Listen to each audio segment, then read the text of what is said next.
A lot of people comment under my videos or DM me about how they agree with what I say, but they could never say it so openly. People who fear discussing their opinions with friends or family out of fear of being canceled.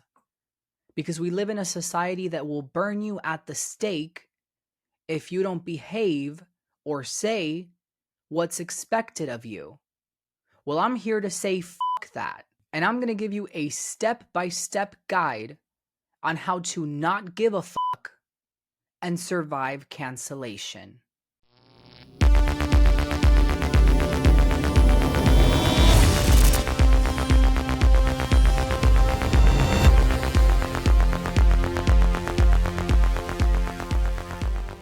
Here's the truth on surviving a cancellation, and the steps are a lot simpler than you might think.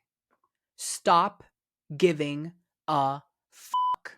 And if you came here for a step-by-step guide, I'm sorry to disappoint you.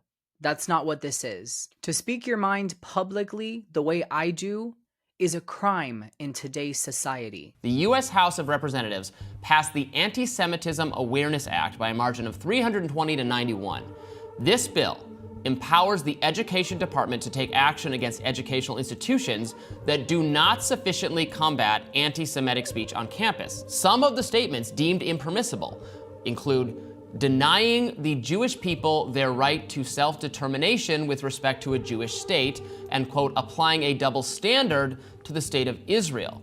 Now, it should go without saying those are political judgments, but the First Amendment robustly protects that kind of speech, the right to disagree with the aims of the state of Israel or its government. This bill, obviously flagrantly unconstitutional, been passed by the U.S. House of Representatives that literally says there are certain opinions you cannot express in the United States of America. 90% of all public campuses have policies that are constitutionally suspect. So we found that 35 of Australia's 42 universities were red ranked for either having a policy or having taken some action to limit the diversity of viewpoints on campus.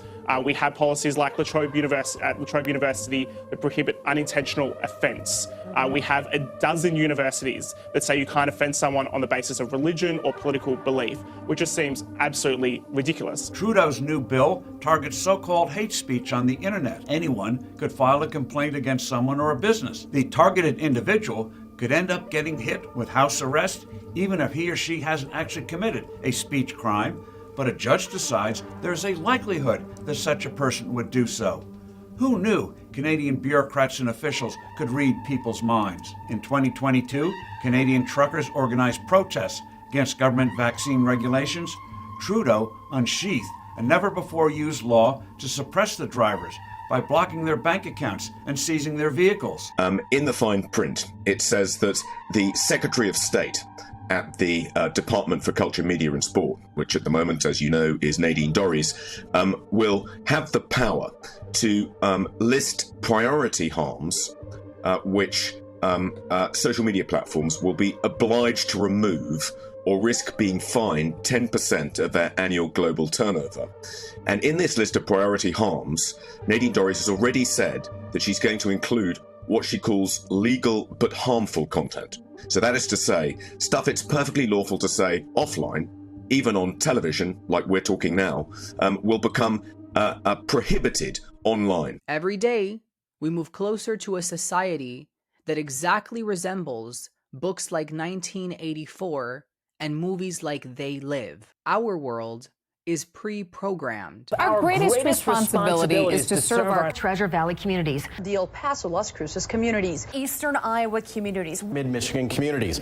We are extremely proud of the quality, balanced journalism that CBS 4 News produces. But we are concerned about the troubling trend of irresponsible, one-sided news stories plaguing our country. The sharing of biased and false news has become all too common on social media. More alarming, some media outlets publish these same fake stories without checking facts first. The sharing of biased and false news has become all too common on social media. More alarming, some media outlets publish the publish these same fake stories without checking facts first. Unfortunately, some members of the media use their platforms to push their own personal bias and agenda to control exactly what people think. And this is extremely dangerous to our democracy. Every news reporter, every political figure, every celebrity knows to live by a certain metric, a set of spoken rules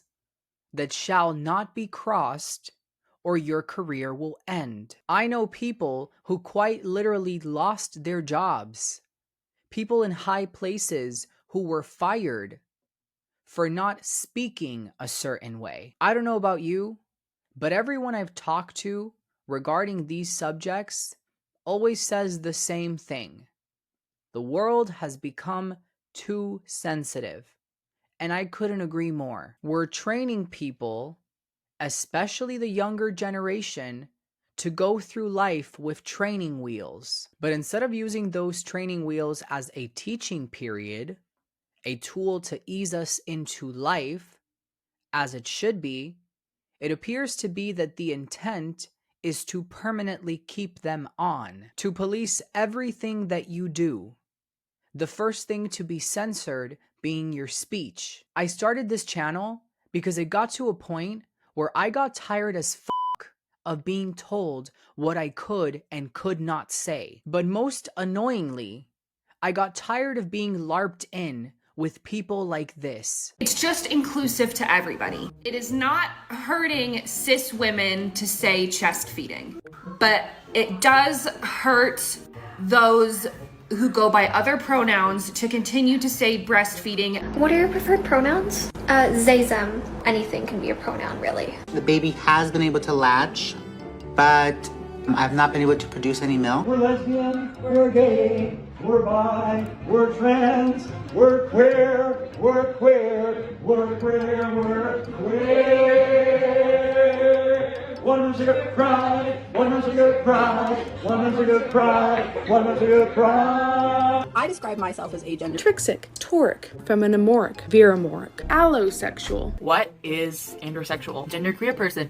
Homosexuality, bi doesn't really fit them, lesbian doesn't really fit them, pan, asexual, etc. Autosexual, aceflux, asexuality and allosexual. Asexual, demisexual, and cupiosexual. Neuroqueer, gray sexuality. I'm demisexual. Dexterra is a gender identity that's similar to being a girl. Do you believe dogs have gender? Now, I'm tempted to say that the automatic answer is no, because gender is a human societal construct. Please do not use gendered language to address everyone. James Jackson, Sacramento, he, him. Brian Laverne, he, him. And today I'm going to show you how to use rats, pronouns, and sentences. And I thought that these might be my new shopping shorts, but I was walking around and everyone was staring, and I was like, oh, okay, what's going on? And they were all staring directly at my crotch. And I went, oh, I forgot that my crotch doesn't look like other women's crotches sometimes, because mine doesn't look like a little Barbie pocket. And I wear clothes like this, and we all just normalize women having bulges sometimes, because we're coming up on bikini season, baby, and you might see a bulge or two. And if I catch your bitch ass being disrespectful, your pronouns are going to be was, were. Thank you for coming, and have a nice day. I got tired of being told how to speak, what not to say, what pronoun was right, what terminology was wrong, etc. And if I, as a gay man in the community, am being called a bigot for simply wanting the men that I'm with to have male genitals, I can only imagine what your average straight person is dealing with. But worse, if it looks bad to me, I can't imagine how it looks to people that think that being gay relates to anything that these people have going on. And yes, I said these people, because this does not represent me at all. I also started having these conversations in private with other gay people, and they all agreed that everything has become way too crazy. Yet again, none of them felt comfortable expressing their opinion publicly. Some were scared to express their opinions to each other. Seeing some of them begin to suddenly ruthlessly defend arguments like trans women are real women was very interesting. It's almost like they forgot all of the biological women that shielded us from the homophobic men in middle school, or seeing service workers being harassed for accidentally misgendering someone. I use she, her pronouns. I'm not sir. Yeah, like it's like a knife in the heart. It did specifically ask ahead of time not to be called sir. Yeah, I'm just going to go. I just want to tell you that the person who gave me this called me sir. What? Call me sir. Oh. Very good. Thank you so much. No, yeah. Thank you. I'm not a sir. But what pissed me off the most, and why I started to speak out on this woke craziness, was the involvement of children.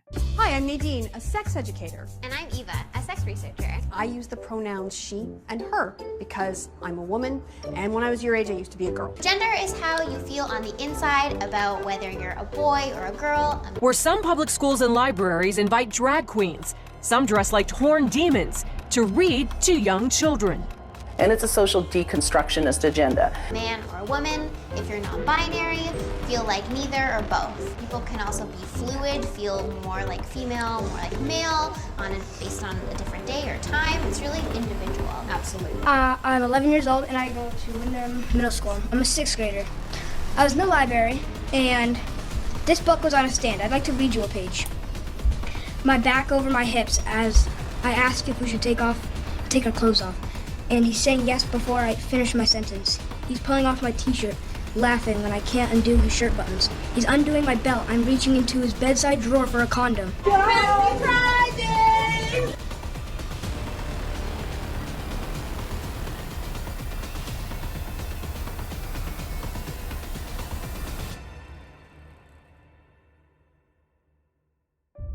Everyone born with a vulva is a girl. True or false? Or identifies. Not everybody is sure, and that makes sense.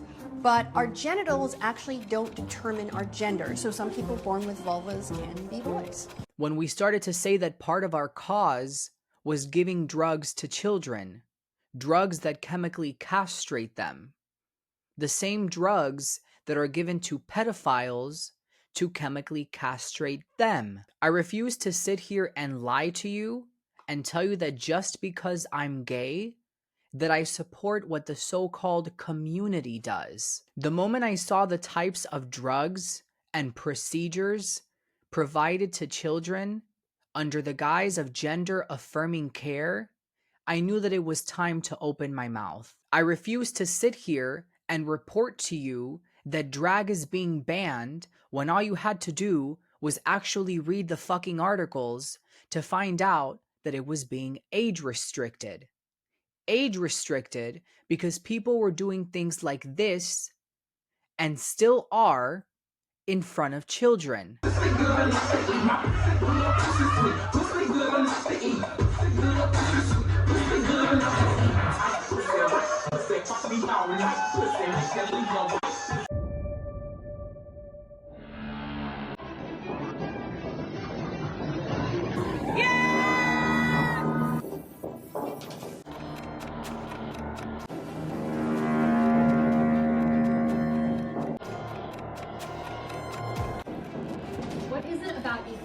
You are such an awesome mom for bringing their kid out to a family-friendly drag show, ladies and gentlemen.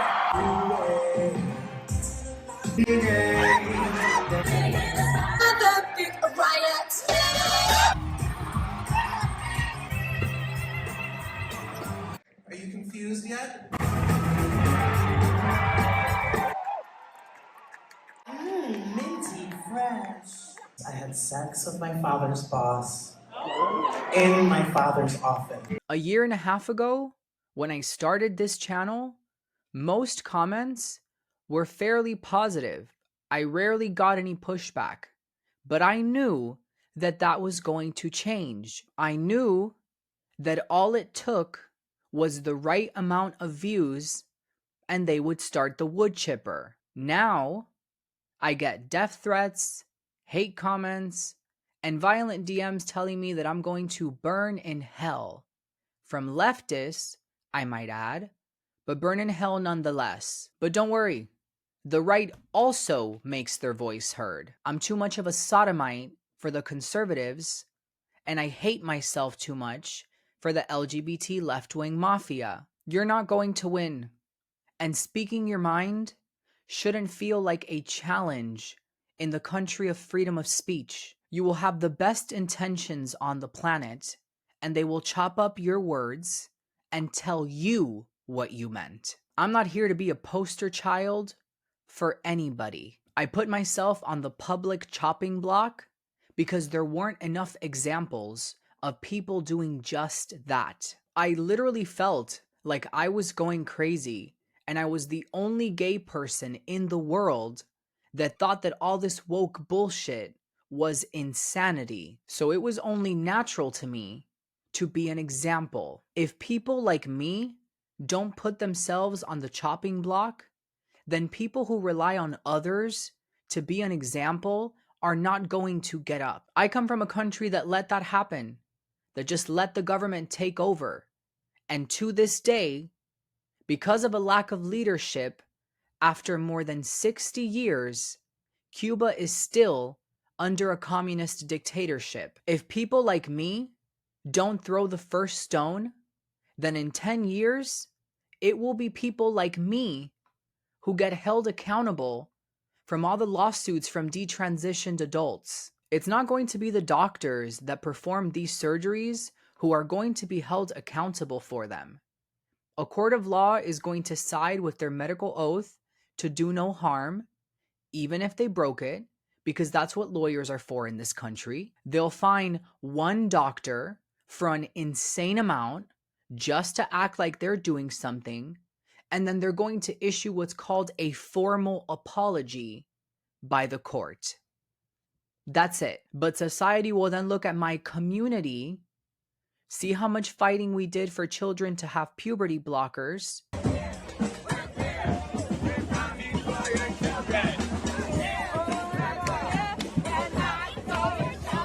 and then that bigotry that you all bitch about will be the least of our worries. The wave of anti-LGB, anti-rhetoric is going up because TQ plus extremists and their straight and gay allies are f***ing it up for everybody. People don't dislike you because you're gay or trans. They dislike you because you're annoying and trying to mutilate their children. But say that and you're done. You know what I say? Fuck that. If you want to see change in the world, sometimes you have to be the one to set off the chain reaction. I know you're scared to speak your mind. I know you're scared to lose your jobs, to lose friends and family. I get it. That's something I've had to heavily think about myself. And now, any picture that I post on social media, if you look at my Instagram, every single face in those pictures, if I take pictures of other people with other people, every single face besides mine is blurred out for a reason. So I understand. But let me remind you of the dire situation that we're in. Our children are becoming infertile. They're losing genitals. They're losing their self-identity. The number of detransitioners is only growing. And it will get worse. There will be more. Your child could be next. There are already comments under my videos sharing similar stories. The pharmaceutical industry has been very successful in capitalizing off of HIV and cancer patients. Do not let your child be the next cash cow. If you're a parent, educate yourself on this subject as much as possible, because if you're not paying attention, it might end up on your doorstep. Educate yourself and speak up in any way that you can. And if you're part of the LGB or T and you really want to make a difference, then make your voice heard and join Gays Against Groomers. I'm a chapter member myself, and we're always looking for new members. Out of many ways to make your voice heard, if you're not one of those people that likes to sit in front of a camera, then go to a school board meeting. We can help you make that happen. If you're interested, go to the website that you see on screen right now or use the link in my description. We are the future. Our children are the future. I think the best piece of advice that I could give you is to stop trying to be validated by people. Don't let fear strip you of your freedom of speech. It is your God-given right. Period. And stop being afraid. What are you afraid of? A bunch of blue-haired liberals? The more we allow this to go on without steady pushback, the more control that we give them. Don't you see? The moment that you start to debate them on how ridiculous they and their points are, they start to call you a lesbian, as if being a lesbian is anything to be ashamed of. All that to say, when they can't logically debate you, they will resort to plan A or B. It's that simple. Plan A is to call you a bigot. Plan B is to attack you personally. Your looks, your beliefs, anything that can crack your shell. Well, let me be the one to tell you that you have met your match. And this is just the beginning. I am just getting started. And I don't need a shell. I'm not a turtle. I'm a fucking porcupine. It's human nature to speak your mind. So speak it before you lose your ability to do so. We are in scary times.